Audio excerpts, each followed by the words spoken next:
If we know anything about disordered eating, it's very secretive and lonely. This is the one thing in my life that I can control is what I put in my body. Slowing down takes so much more strength than deadlifting 300 pounds. My gut health might get better through this protocol, but I'm going to have these same symptoms if I don't change the way that I live. We live in a world that caters to male biology. So many women don't even really know about the infradian rhythm. We literally go through 4 seasons in a 28-day period. There's nothing wrong with you. Your body is trying to protect you.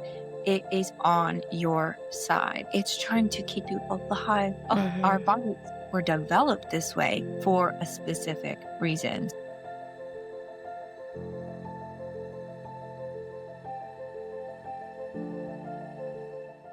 What's up? Welcome back to Return to Weird. I'm your host, Jessa. I'm really excited to bring you today's conversation. I sat down with Emma Duncan. She's a women's health coach. Her work sits at the intersection of strength training, nervous system regulation, embodiment, creativity. In this episode, Emma and I explore her personal journey from disordered eating and anxiety and body control into a more grounded, regulated relationship with food, movement, and herself. We talk about what it really means to slow down in a high performance culture. We talk about balancing feminine and masculine energy in the body. We also dive into the relationship between stress and eating, binge patterns, weight loss, and how our nervous system regulation changes the way we relate to our bodies. This conversation is for any woman who has felt stuck in their body, disconnected from themselves, or caught between wanting change and feeling exhausted by the effort. Emma and I went to high school together. It was really interesting to see how there were so many parallels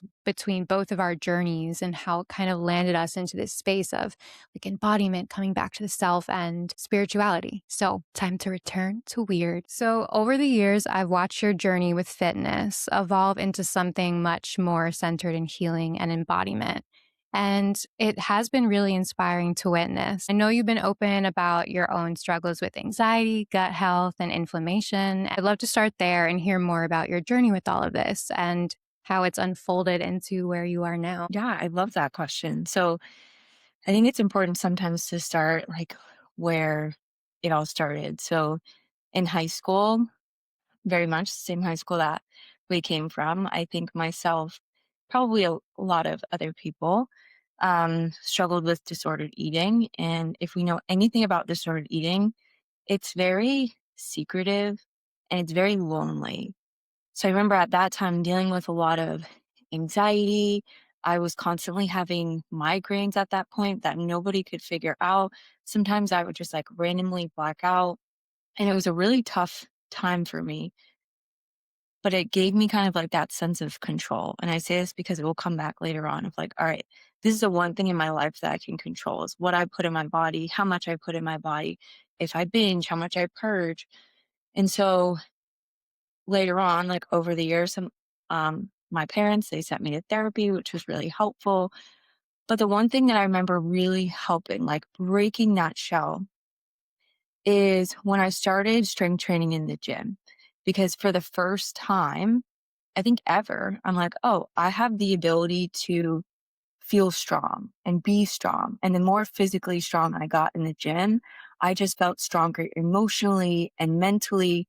And so that was something that really shifted and transitioned in my journey.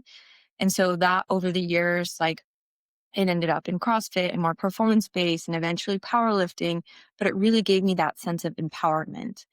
So that's how I started my coaching and working with people of, hey, this gave me a piece of myself back. I want to give this back to other people.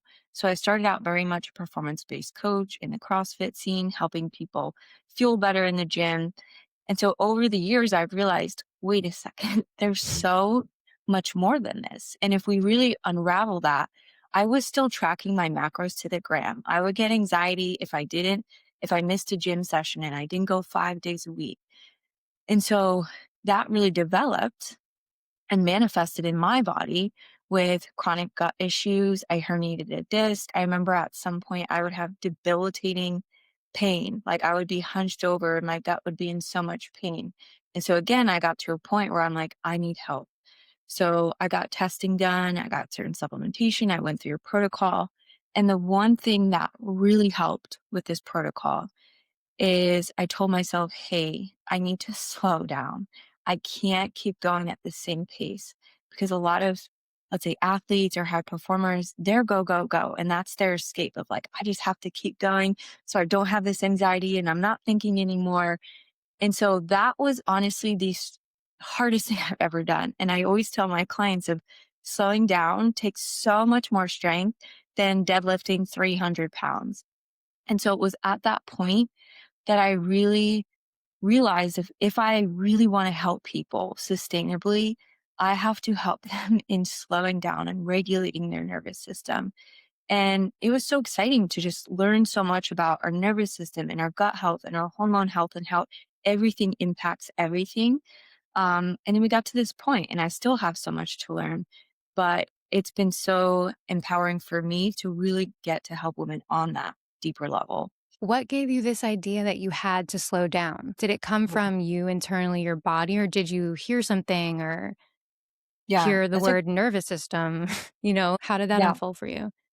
I think it was a combination. So at the time, I got a lot of business coaches, and I had one who was a lot more holistic. And in the group setting, she brought up, yes, like nervous system, like dorsivaggal chart. And I'm like, oh my goodness. I'm like, I can resonate so much with this. Um, and I'm Were like, you oh, just so living in like a chronic freeze state? yeah, it was more so I think a lot of it was, like, flight. I felt a Mm. lot of, like, anxiety and fear, and it's funny because my husband and I can manifest in different ways. He's very much fight, I'm very much flight. How do I run away from this problem or this issue? But I'm as a business owner, there's, like, a healthy balance with it, and I think I was just constantly like striving for more and more and more, keeping myself busy. I didn't feel comfortable until I hit this certain target. So that was really helpful. And also understanding a lot more about feminine and masculine energy and realizing, hey, I've been stuck in this high performing masculine energy. And my husband was actually somebody who helped me so much of like stepping into that soft and that feminine. We even did a meditation. And have you ever done the meditation where it's like you zoom all the way out and then you see your future self and you're like in the grass and you're like, what do you look like? What do you feel like? Mm. The future me was just so gentle and nurturing. And I just felt so accepted by her. And I'm like, that's who I want to be. She's soft. She's nice. She's not like, Mhm. get this shit done. Like I like trained through CrossFit. And so I think it was a combination of all of that. And then I realized, hey, my gut health might get better through this protocol, but it's going to unravel and I'm going to and I'm going to have these same symptoms if I don't change the way that I live. And I see that a lot with like clients and women of, okay, we feel better, but these symptoms come back because we're not really working Mhm. on the cause. Yeah, totally. We live in a world that caters to male biology, right? So Hmm. women 24 have hour to act clock. like men. Exactly. And so Hmm. many women don't even really know about the infradian rhythm. Hmm. Like we literally go through 4 seasons in a Hmm. 28-day period. That's insane. And Hmm. so we're also disconnected from our femininity. And especially if you're a woman that identifies more with feminine energy, like you want to come into softness and you want to Hmm. relax, but there's no like safe container for you to do that. And so for you, it sounds like your husband was Hmm. a really safe, like masculine container for you to kind of just like rest your feminine energy in. Definitely. Yeah. Yeah. It's the first time because I came from a relationship prior where I was like, come on, let's get this done. Like playing organized, just like feel like I was carrying so much of that. So when I first like met him, I'm like, you get one hug and one kiss a day. Like physical, like the five, is it five love languages? Yeah. Hmm. It's Yeah. like physical touch was 0. It was on the bottom of the list. And I'm like, I don't do that. That's not my thing. And he's like, who hurt you? He's like, are you so by him just having that healthy masculine energy, it allowed me to feel safe and soften. And that safety is so important for our nervous system. But I see it so much with women of, you know, I think inherently a lot of us, right, we have that innate feminine energy, but in this like hyper productive hustle culture, it's so hard for women to soften into that because then we feel like, oh, I'm not working hard enough, right? Or I'm not keeping up, or how are people going to view me? So I could say a lot on that topic. I'm sure you can too. Is there anything about that that you want to share? I have kind of an example of even, Mhm. I was talking with one of my clients, and I do see this a lot of, wanting, especially as a mother, like wanting to feel less irritated, wanting to be more gentle and be more nurturing. But we also have to play these two roles. It's like, hey, we also have to show up to work, right? And we also need to get stuff done and we need to organize. So it's very much how do we find that balance of those two roles? Um, and everybody's not like 50-50, right? Some people, maybe they're 70-30, 30-70. We all have our human design and what that looks like. But I think it's, hey, for me, one thing that really helped, and I know you have an incredible voice, I'm sure, sing all the time. And that's probably your like feminine space where you can just be and feel. And one thing I've worked a lot more with my clients is being somebody who's creative of, hey, what can we add in? Is it coloring? Is it going to a painting class? When we're working with our hands, I think that feminine energy inherently comes because feminine energy is creative. So for people who struggle to maybe slow down, I say, hey, can we slow down by still doing something creative where we're still in that space, we're still creating something, but it's in more of that like free flowing feminine state. Mhm. Yeah, spending time in flow.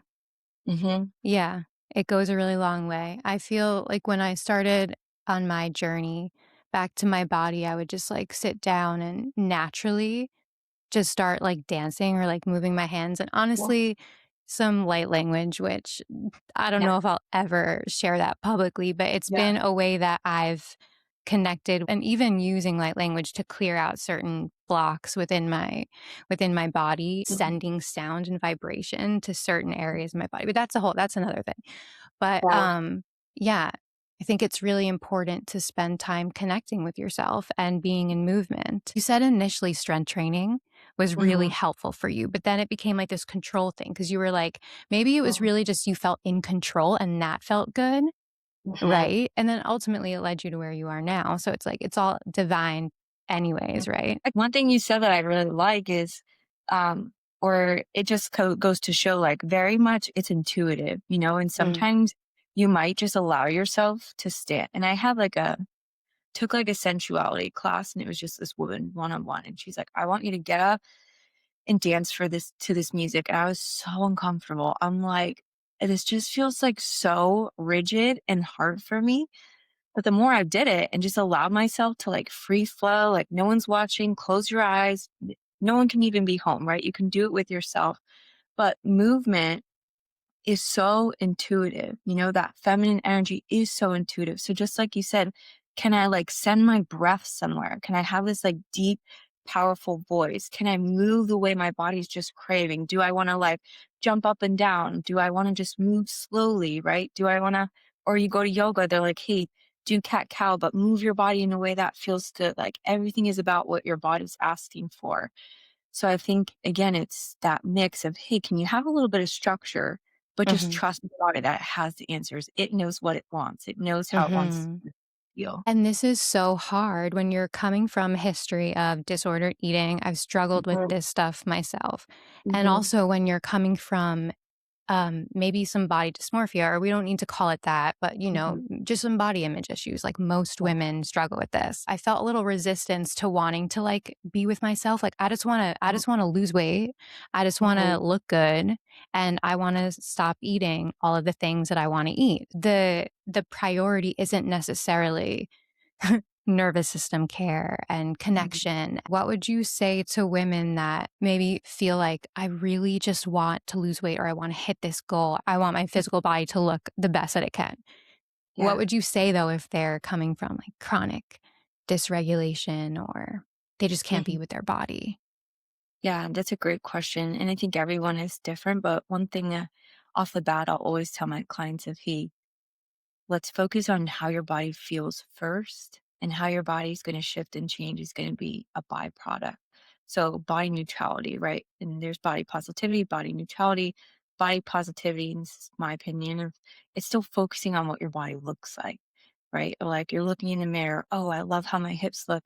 Body neutrality is very much, hey, how can I focus on how I feel? Can I have more energy? Can I lift 5 pounds heavier in the gym this week? Can I create something in my kitchen or a really good meal? And it's taking that focus completely away.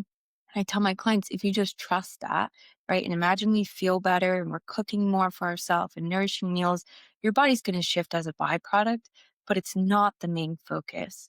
And just giving yourself grace of like, hey, it'll come in time, which is really hard, right? Because it's that control. And I find, especially when life is a hot mess and there's so much going on to us, it is as a woman and a male, right? The one thing that we can grasp onto and control. But the more we control it, the more our body's perceiving that as a stress, a threat.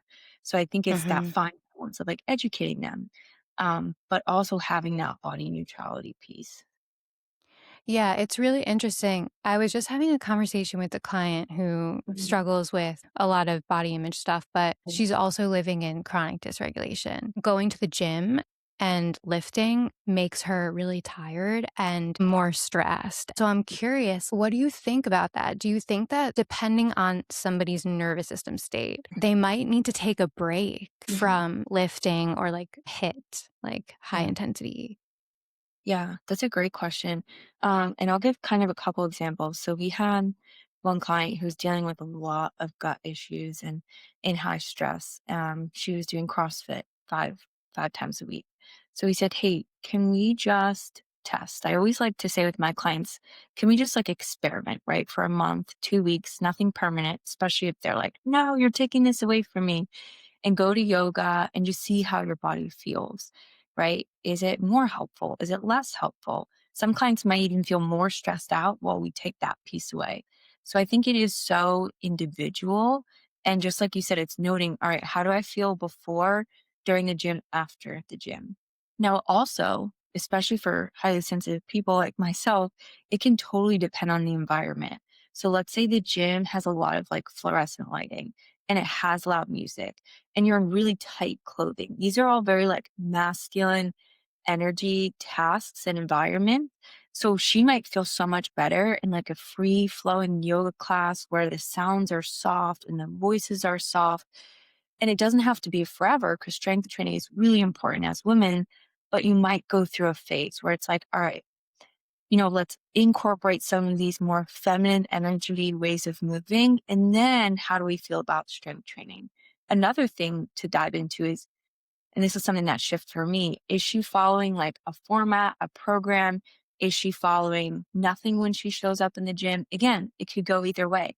Maybe she doesn't have a program and something to follow, and that really causes her anxiety and stress. And she feels so tired from her brain constantly having to think of what to do in the gym. Or on the other end, maybe she's following a program and she's like, it's not allowing me to listen to my body. I'm trying to hit these numbers, hit these movements when it's not really honoring what my body needs.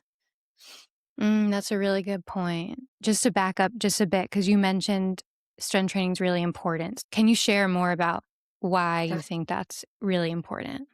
Yeah, of course. So I'll start with the mental. And I've seen this happen so much with my clients. And for example, again, one now where she came to me after losing a lot of weight, not the most comfortable in her skin, right? A lot of like still focus on her body. And so, in us working together, we've gotten her so much stronger and she's gotten so much more confident to the point where now she's going to the gym and lifting weights in the gym. And there's a lot of people at the gym. There's a lot of people that you see, you're in different clothing. And so, it's been able to give her so much empowerment, and not only that, it's been able to shift her focus from what her body looks like to now how her body feels and how her body is now growing versus constantly wanting to shrink. So I think, especially now that we're back in this like skinny culture, it's happening. I see it a lot. It's so important for us to focus on how can we grow versus how can we shrink. So just from a mental perspective, it hits a lot of those boxes. And think about what we're doing with strength training is we're building our strength resiliency.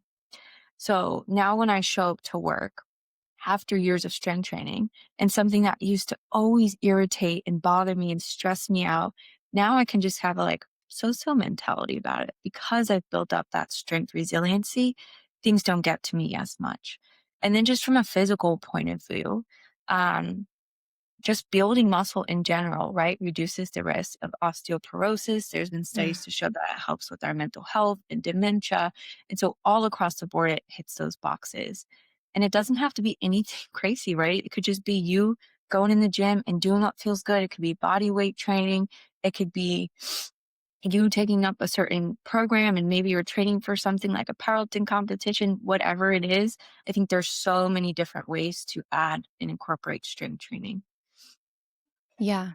What would you recommend first? What should I be the focus? Yeah, that's a good question. Um, I think again, it can depend on where somebody is at, but for most women, I find it's really helpful to have some structure. So you're not walking into the gym and you're confused about, hey, where do I start? What do I begin with? Again, we want to reduce that anxiety and that fear in starting something new. So just having some structure. I know there's tons of even free programs online. Just start somewhere and have something to follow. The best part about strength training is if you're starting from the bottom or the start, you just need a little bit, right? You don't need a whole lot. We use a word a lot of like minimum effective dose. What's the minimum I can do to see those results? So it could be even for if I have somebody come to me, it's a complete beginner, I say, great, consistency is the goal. Let's start with 3 times a week, 30 minutes. Once we nail that down, can we add in maybe 15 more minutes?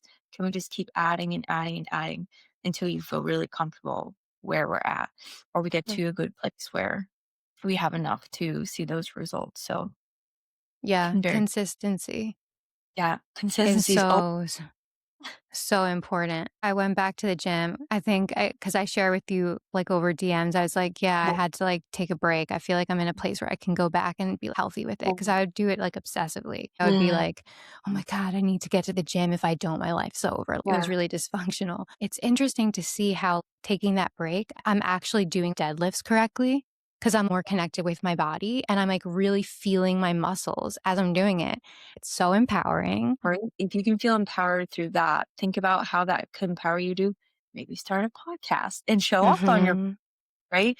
And you start to realize it just builds so much strength within you. Yeah. And I love what you said about developing that mind muscle connection is so important and it helps you be in tune with your body. You're in this environment versus this external environment because the gym, it's really easy to be competitive, right? You might see somebody over there and be like, oh, she looks better than me. She's lifting more than me. But when you're just in tune with your body and you're focusing on how you feel and can I feel my hamstrings, right? It's almost like you're in your own little world, in your own little bubble. Mhm.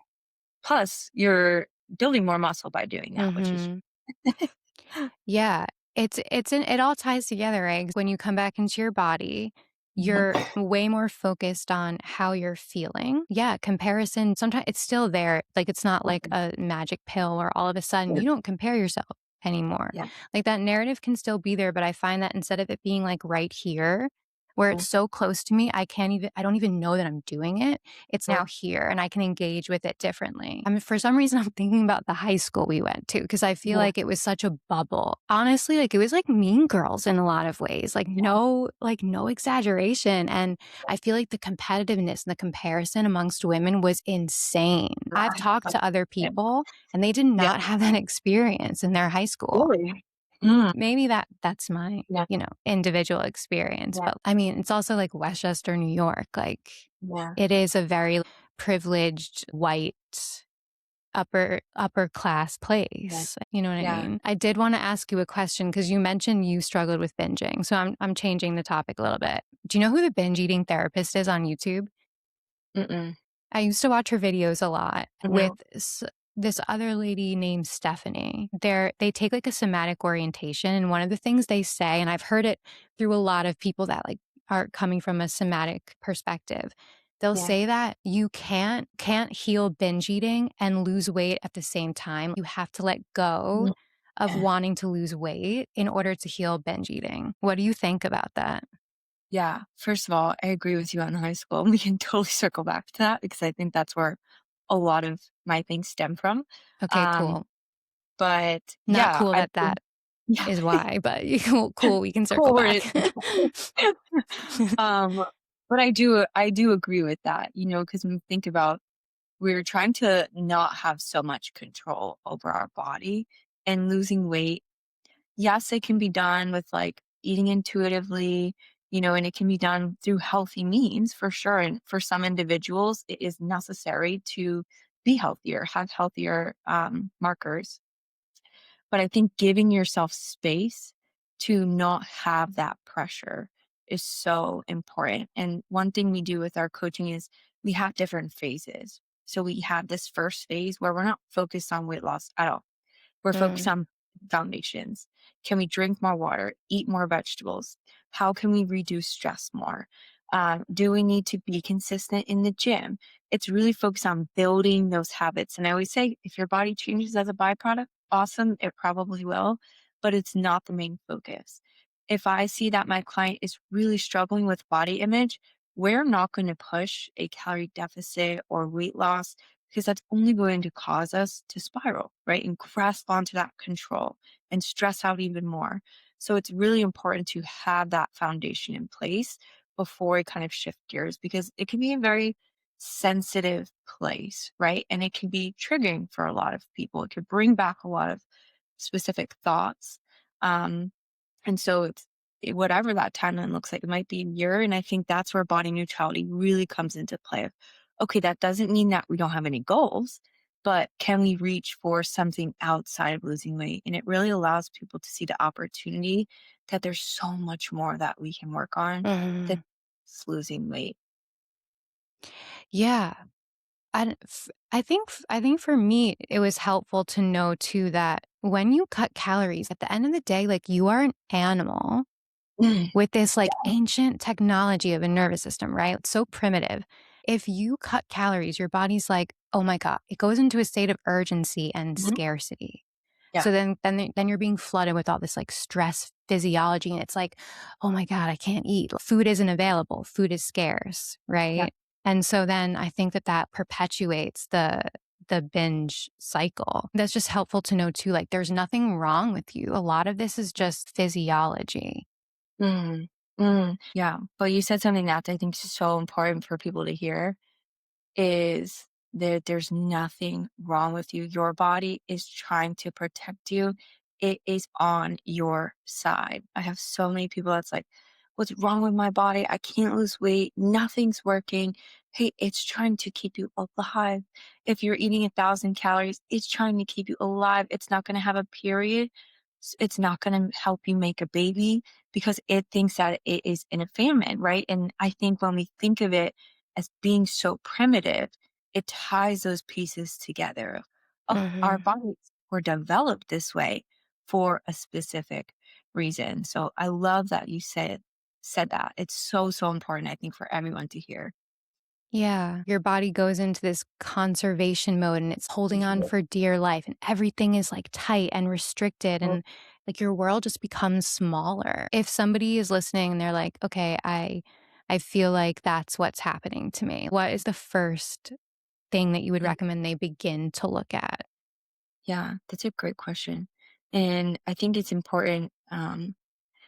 Like you said, being in a calorie deficit is a stressor to our body, but sometimes our bodies need stress. Like stress isn't bad. Stress Mhm. helps us grow, stress helps us be more resilient. So when you go to the gym and you're lifting weights, that's a stressor to your body. There's micro tears, but it's helping you be stronger. So we want a certain amount of stress. So sometimes I might just evaluate, well, where are all of my stressors coming from? For example, we have financial stress, we have emotional stress, mental stress, spiritual stress. Let's say we have no reason or no purpose. That could be a stressor to our body. Environment stress. Do you still live in the Northeast, by the way? No, I feel like you're in South I live in Carolina, Texas now. Texas. Okay, so this Yeah. is, but right? We're in the Yeah. winter, it's dark. That's a stressor to our body and our circadian rhythm. And so just to evaluate where are all these stressors coming from? And let's say the only real stress you have is you're training hard and you're in a calorie deficit. Great. You're going to see awesome results. So I think as a starting point, it's just where is all this coming in? Can I work on one at a time? First of all, if I'm under a lot of stress, let me not put more on by being in a calorie deficit because what's going to happen is I'm going to hit a wall. I'm going to stop losing weight and then I'm going to blame myself. Nothing's working. I am broken. That's negative self talk, right? Mhm. And you put something on your story that I think is really important. Our brain doesn't know the difference between negative self talk and us running from a bear. It's the same stressor Mhm. in our body, in our nervous system. So it's just going to create this vicious cycle. And so give yourself the grace of having more calories, having more energy, and then focus on, hey, how can I reduce these stressors in every pillar?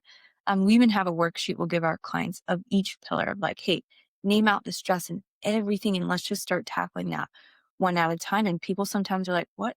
Why is this important? You're a nutrition coach, But I'm like, trust me on this. Our bodies are smart, right? If we can reduce this stress, your body's going to be able to lose weight effectively, and it's not going to be so much as a struggle. Mhm. Yeah, it's interesting. I can see somebody coming from that perspective, like, how are these things even related? That Yes. just sheds light on the huge disconnect. Yeah. Yeah. Yeah.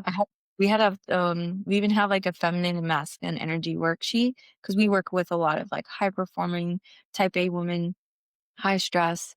She's like, "Why are you having me do this? This makes no sense." And again, I'm like, "Just trust me, right? Let's incorporate some of these like feminine energy tasks." And you can just see women like I'm sure you see it all the time. Just kind of like shift and loosen. Mhm.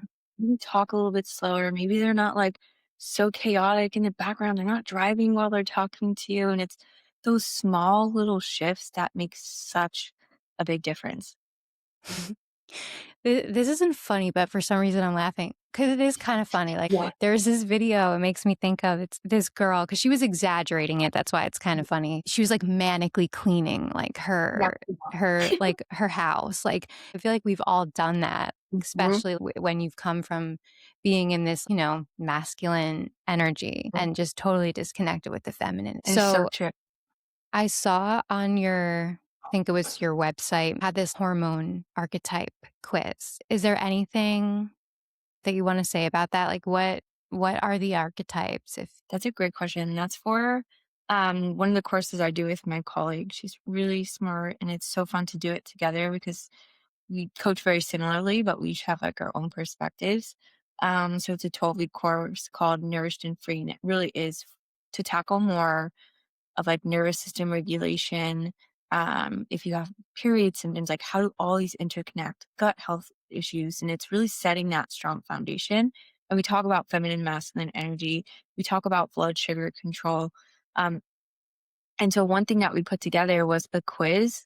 And it's funny because we went back and forth on this. And I feel like you might relate because we're like, should we do this? Should we not? Because we didn't want to ever make women feel like something's wrong with them. And we never wanted to label, like put a label on like, this is who you are. But we're like, it could be helpful to just kind of see how and why your symptoms manifest. So I'm trying to think off the top of my head. I know one of them is the emotional suppressor, and very much Mm. somebody who kind of in that free state, right? You suppress a lot of your emotions. It's like, oh, I'll get to that later. Or I don't have time to feel. And one of the most important things that we do in our course is allow women to feel whatever comes up. I had a client and um, she was like, "I'm not a great communicator, I struggle." And I'm like, "You give me so much in your check-in.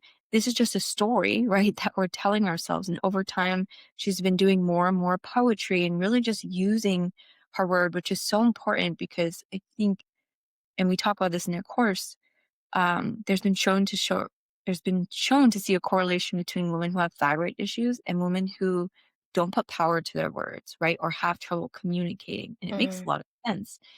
So that's one of them. This is reminding me of really something funny. Oh, good. Maybe Say. I don't know why I'm about to say this, but I'm just going to go with it because I Good. can always edit out if I decide not to.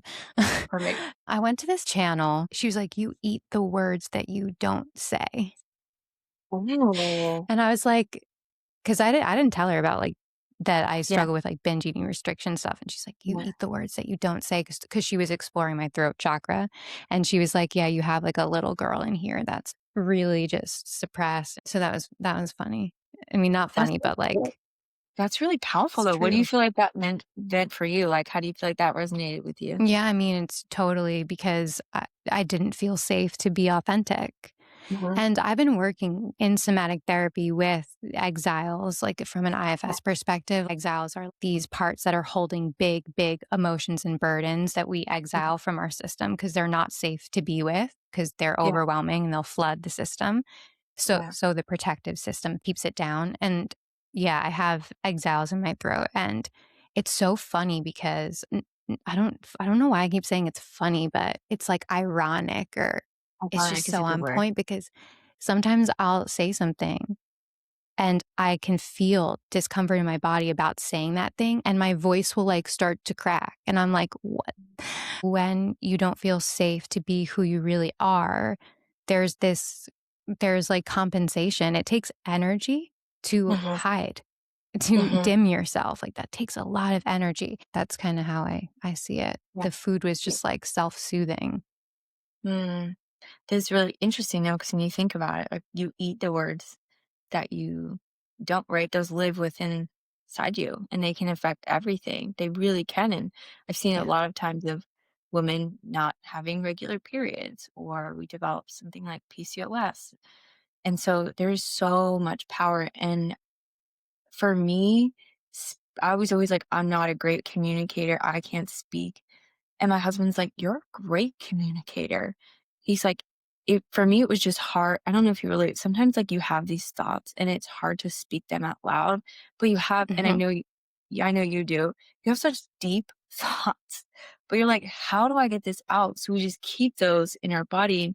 One thing that helped me was to start journaling and just writing everything down. And so even to this day, if my husband and I get in a disagreement, I will write him a letter, like 3 pages sometimes.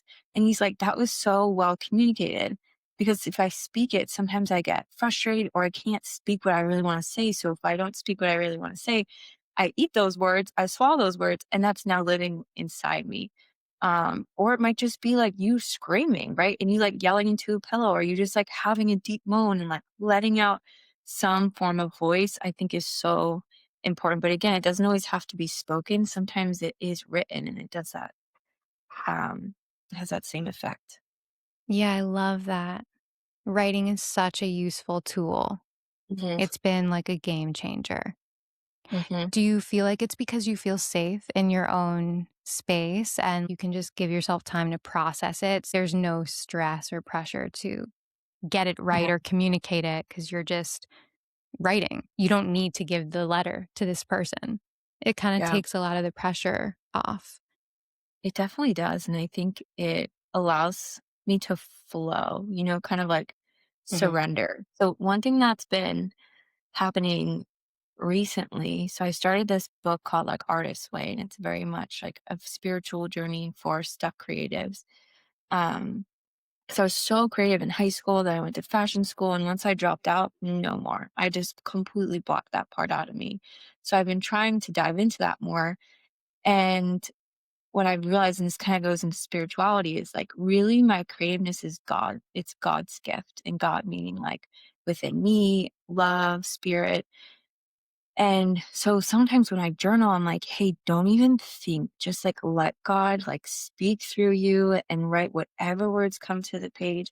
And it's so powerful. And I do that with my artwork. And I'm like, where does this even come from? And so it's so much power in just like, again, trusting your body and that higher power and not overthinking. And those words will come and that artwork will come. And I'm sure you feel it when you're in such a flow state, like your rhythm and your song and your words and your lyrics, they just come to you and it's magic. But yeah, Hmm. I've been having that with journaling of like, just don't think, just let somebody like take over and write for you. Or I remember being on a walk and I was really anxious and I just started speaking out loud. And it was like all these encouraging, safe words. And I'm like, what is going on? But that's all within me, you know? Hmm. I love that you share this. I call it automatic writing. Have you heard of that? No, but I'm honest, that's probably what it is, yeah? You just intuitively found your way into that, right? Look at what you write and you're Yeah. like, that wasn't me. It was me, but it wasn't me. Like I normally don't speak to myself like that. I've been doing it for years and I will receive specific information that I have no business knowing. Becomes really, really interesting. It becomes a tool Yeah. to really get information from other streams and fields of consciousness is how Mhm. I see it because you can ask specific questions. Yeah. So I need to it's start really, asking specific questions, but it's so doesn't it also just make you feel so powerful? I think mm, powerful, I'm trying to think of words, less alone, and I mhm, think way more intuitive, like, if I'm struggling, I can just say, "Hey, you have the answers," and I think so often, like, people come to a coach, people go to a therapist, people go sometimes, yes, it's so helpful, and I'm like, "I'm here to guide you, but you have the answers, and I want you to take the time to just sit and see what comes up because it very much is intuitive." How many times do you tell yeah, somebody something and then they come up with it and they're like, "Yes, this is what's worked for me," and I'm like, "Nice." mhm, I'm so yes, glad. yeah. It's a felt sense of connection. It's undeniable when you experience it. You know that you're not doing this alone. And Mhm. it's hard to explain that to somebody, and if somebody's not on board with that kind of thing, it can sound like maybe woo-woo, I don't know. Yeah. I shouldn't speak for other people, but you can feel it. You can clearly feel that there is something you are connecting with that is bigger than you, but it's also you. And it is Mhm. there all the time to guide you. If only Mm. we would just listen and make a Mhm. practice of connecting to it. Mm. I agree. That Yeah. practice is important because so many people are like, "Ah, I don't have time," or "I'm too busy," or they get frustrated because it does take practice, it's like, think about Mhm. the first time you meditated, the first time you went to yoga, the first time you journaled, there's that roadblock, and that's okay. Let there be that roadblock. Sit with that roadblock for 30 Mhm. minutes if you have to, and just let those thoughts pass. I know when I first started meditating, I'm like, am I just not supposed to think at all? And the more I just started to block out those thoughts, the less impactful it was for me because Mhm. part of meditating is having those really profound thoughts and allowing those to come through. But I think there's very much that practice piece. And it can even be 5 minutes a day. It's Mhm. that consistency. And you can meditate with your eyes open. Like, you Mhm. know what you can meditate while you're doing the dishes. Like it doesn't always have to look like this sometimes it's people need to work their way to that, like build their capacity to be with themselves in that way. I think it's Richard Rudd. He's the creator of Gene Keys. He talks Mhm. about like the art of contemplation, and Yeah. contemplation in and of itself is kind of like a meditative act. It's like you're just creating a gap. Mhm. You're basically just taking a pause and Yeah. you're resting in that pause and just becoming completely aware of what is happening. So you're engaging your senses, you're just slowing everything down, just becoming completely aware. And you can do that like anywhere. I Mhm. feel like that practice over time can make meditation, a lot easier. Easier and accessible, and yeah, Mhm. like you said, Yeah. you could do it anywhere. For me, walking used to be, all right, I have 3,000 more steps to get in. All right, how can I move as fast as possible? Now it's like, I don't have any trackers anymore. I'm like, I'm tired of tracking. I went through a fertility phase. I got to a point where I'm like, I don't want to track anymore. I just want to trust. I just want to be. And you see how powerful that is. So now when you go on your walks, you're like, those colors are so bright. You're like, when was the tree so bright? And you start noticing all these beautiful little like gifts around you. And it's so fun. It makes it so much more fun, interesting. But that's me meditating, Mhm. Sometimes I'm not thinking at all. I'm just feeling and allowing it. That's also me meditating. And so it doesn't have to, especially if you're starting out, have to be like you sitting crisscross in like a dark, empty room on a pillow. Mhm. It can be anywhere and it can be accessible for you whenever you need it. Mhm. Yeah, totally. And for somebody who's maybe in survival mode a lot of the time, Mhm. right?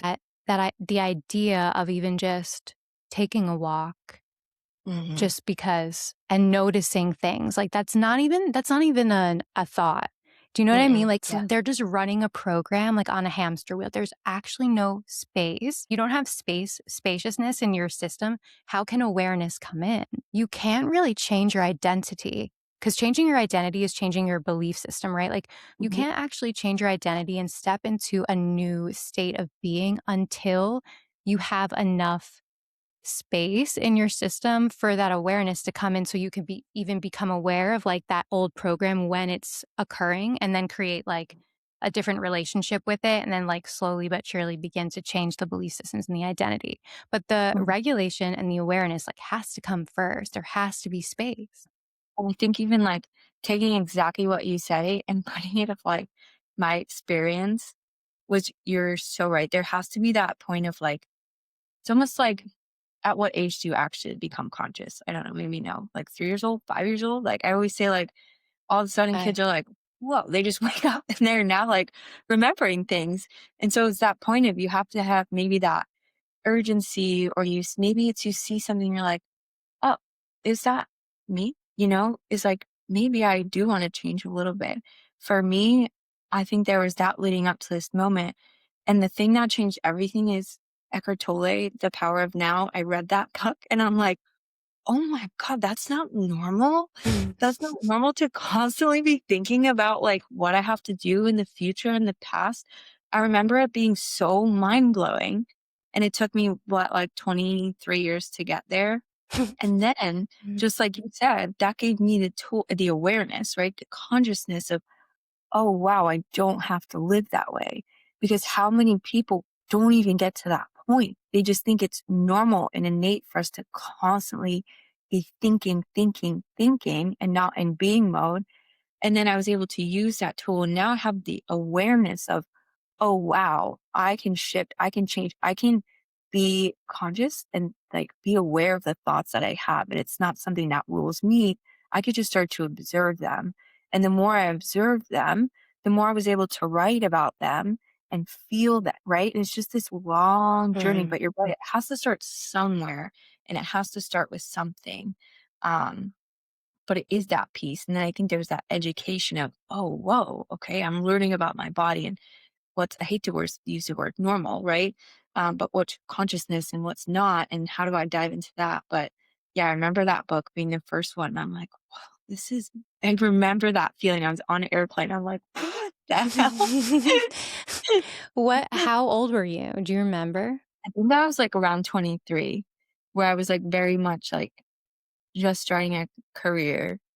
And I just remember being like, oh my God, I thought we were just all programmed that way. Yeah. When you read that, I'm just curious, did you like feel it?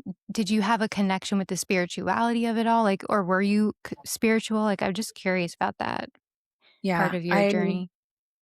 I think I've always sometimes to me, like, spirituality, like, right, I see a lot of I've always had, like, deep thinking, but I think I just had a lot of that, like, thinking mode, and not, I don't know how to describe it, but it definitely wasn't as spiritual, but I must have been somewhat to be able to pick up that book, right, and be like, "Alright, I wanna dive into this and read it."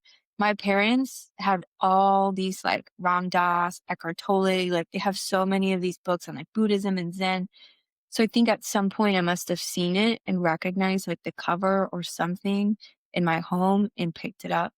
And it's happened a lot of times. Like, I'll see a book and I'm like, "Oh, Ram Dass, for example, has helped me so much." And I remember seeing that book at their house.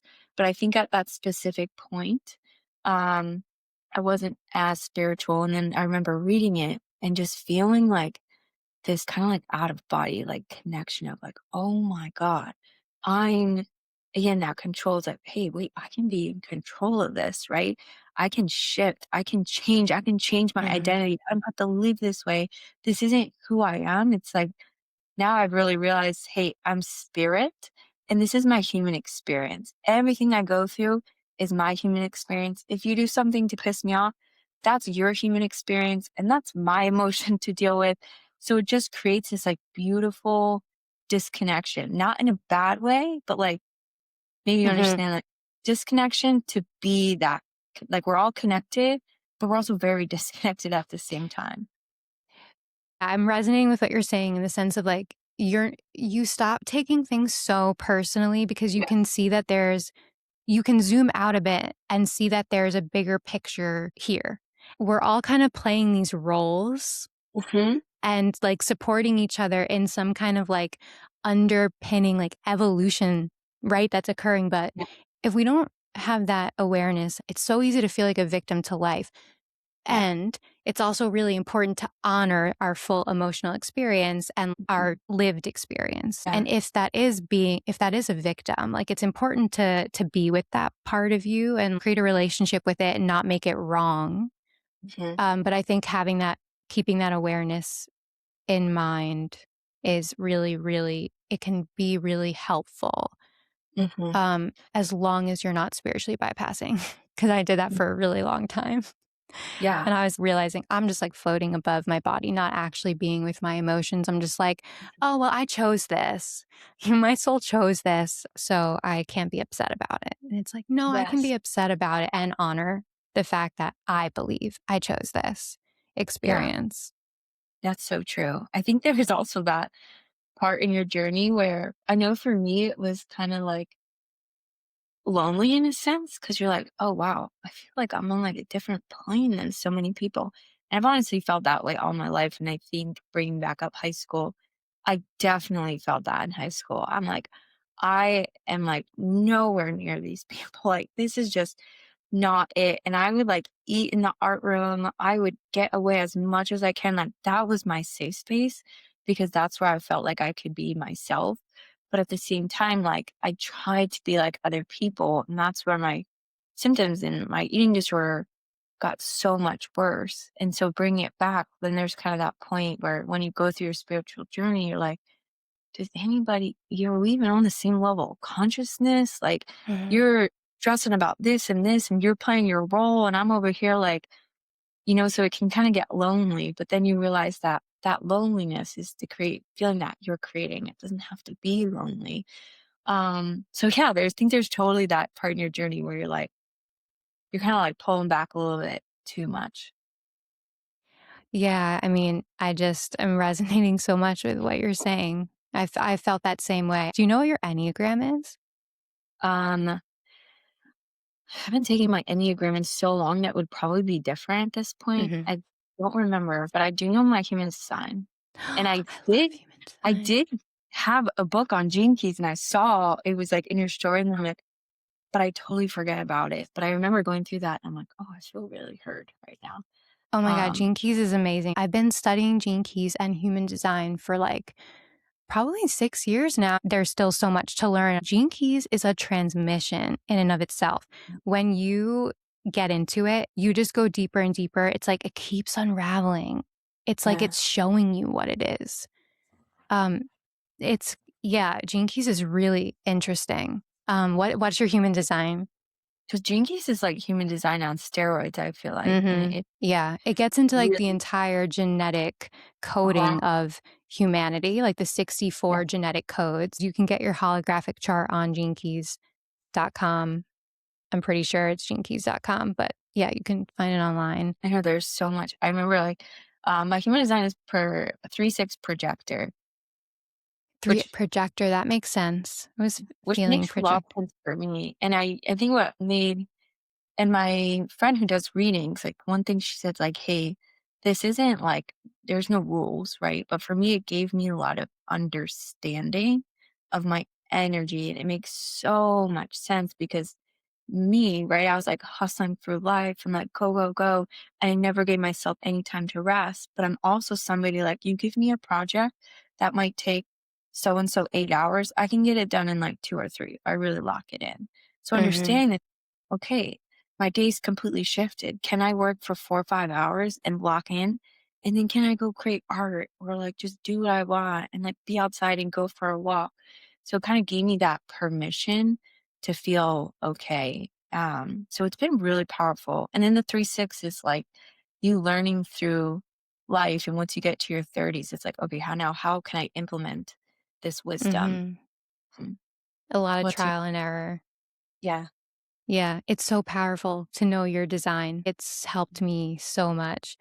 I'm a 5/1 emotional manifester, which has Oh, been a really interesting journey. yeah. I feel like women manifestors kinda have it hard because 'cause we're like Yeah. initiators. Yeah. So, our aura is both repelling and Yeah. magnetizing, and so to tie it into, like, what you were saying about feeling, like, just so different from everybody, like, you have this, like, Mm, rich inner world and you're deep and, like, nobody else is able to meet you there. I always felt like yeah. that, but then being a manifester with this, like, repelling aura, I felt like I had people had polarizing reactions to me because, like, Yeah. if manifestors are the types to initiate, then they kinda need to have a repelling aura to push people out of the way that aren't Yeah. meant to respond or be Yeah. invited into the initiation and magnetize the people that are.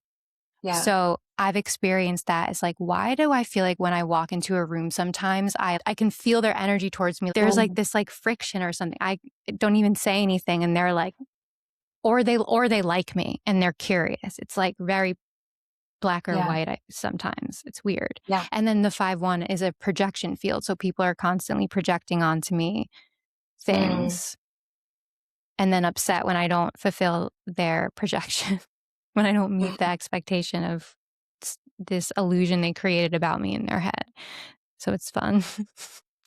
It is manifestors are Yeah. very polarizing, right? It's either like somebody's attracted to or it's not. There's no like in between there, which I can imagine can, if you don't understand that, can make you feel like something's wrong with you. Yeah, yeah, exactly. It amplified that feeling of like I don't belong that I already Mhm. felt because like I was very existential as a child. Like Mhm. I couldn't connect with anyone around that kind of a thing.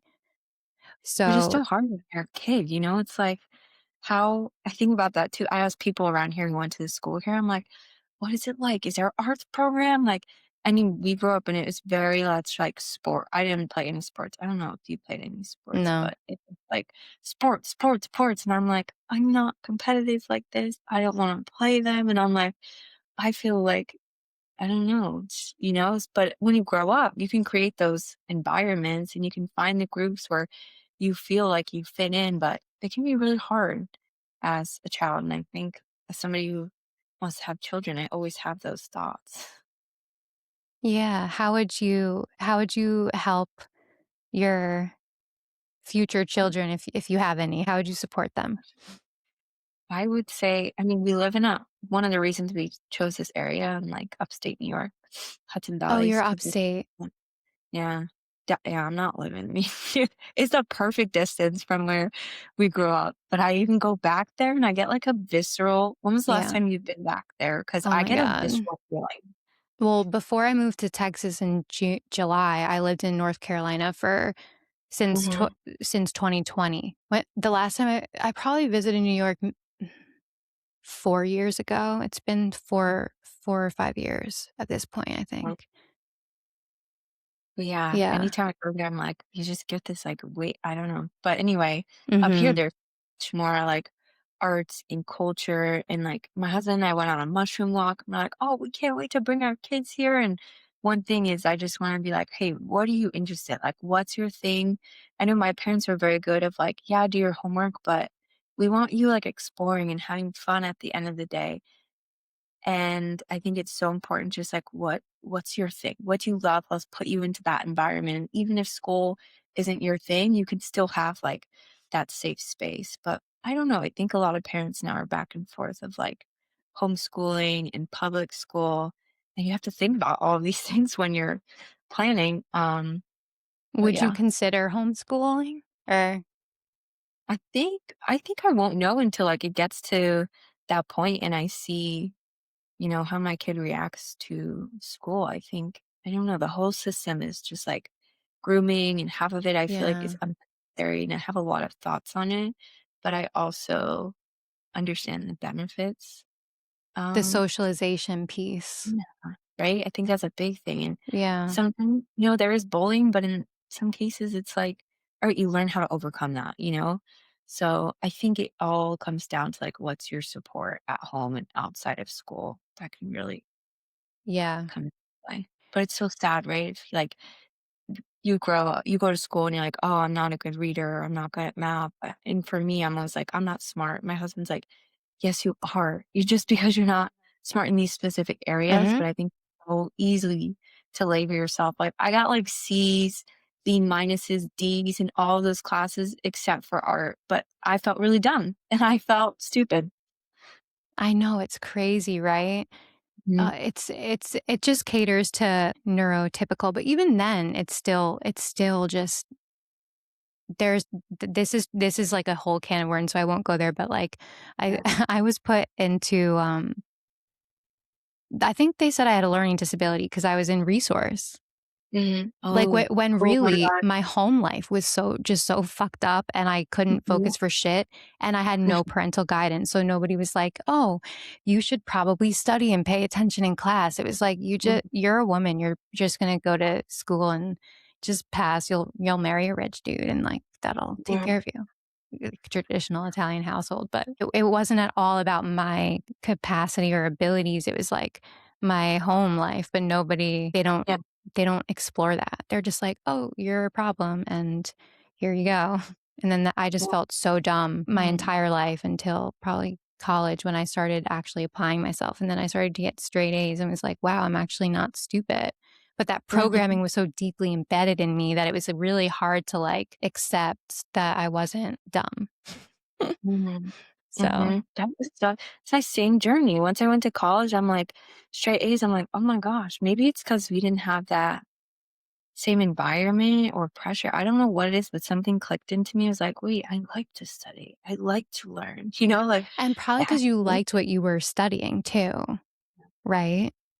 That's true. Or Did maybe you? because didn't well, some of it was like, calculus and some classes. And then I'm like, wait, I'm kind of interested in learning this, but I don't know if it was just like you build up this story about yourself and you're like, it's not worth it. And then you totally shift environments or subjects.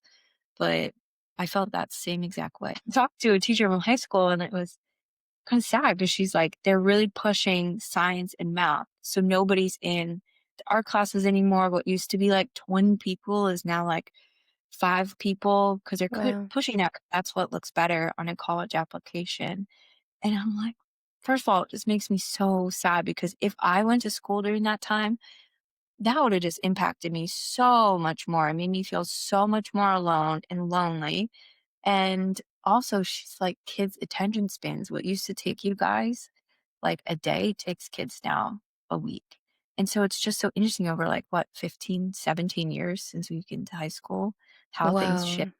change. And I think that also incites fear in me of like, do I want to send my kids to school? You don't realize as a kid what goes on behind the scenes. It's so political. That's really sad for the kids that really wanna be in art and focus on that.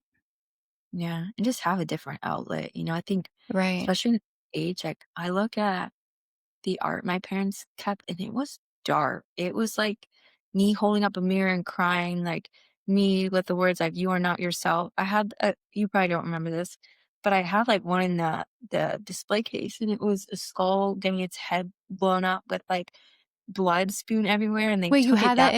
you had that they put it in the display case in school? Yeah, I'll send you a picture. I'm like, "Damn, this is pretty good." But they took it down because there was a school shooting, like, right around that time. We're like, "We have to take this out."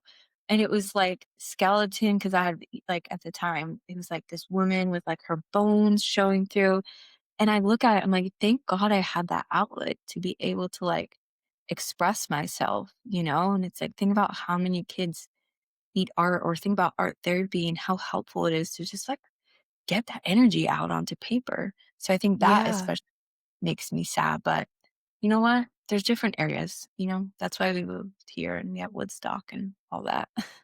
I love that you did that. I didn't know. I mean, my memory from high school is so shot. What kind of art are you doing now?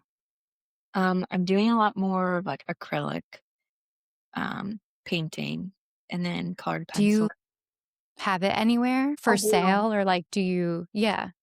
No, and not for sale. So like I painted my husband this skateboard for our 1 year, and then somebody reached out to me because I posted a reel. She's like, "Oh, can I have one for my husband?" So I posted.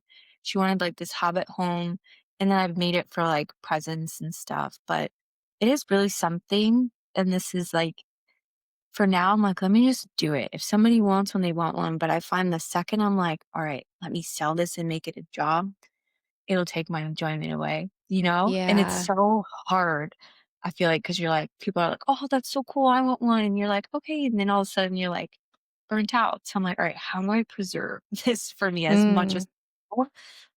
But I would love to get to the point where eventually I can do more commissions and sell it, but I think for now, I just need to do whatever I want. There's ways that you can just, like, copy the art Mhm. onto, like, something. Print. Yeah, yeah. That Yeah. yeah. It can Be good take at the fun out of it sometimes when we're trying to make a profit. I know, but, it would be nice to get some extras, I guess. Yeah, exactly. But who knows? Well, thank you so much, Emma. It was really nice connecting You're with you welcome. and listening to you share your wisdom. Me Really too. appreciate it. Thank you. This is a great conversation. If you enjoyed hearing from Emma and want to learn more about her, there will be some links in the show notes so that you can connect with her and learn more about her work. Thank you for being here. And if you made it this far in the episode, I hope that you stick around. Please feel free to subscribe, like, leave a comment. Where are you listening from? My intention here is to build a community of weirdos where we can just like all be weird together. And obviously, by weird, I mean your most authentic self.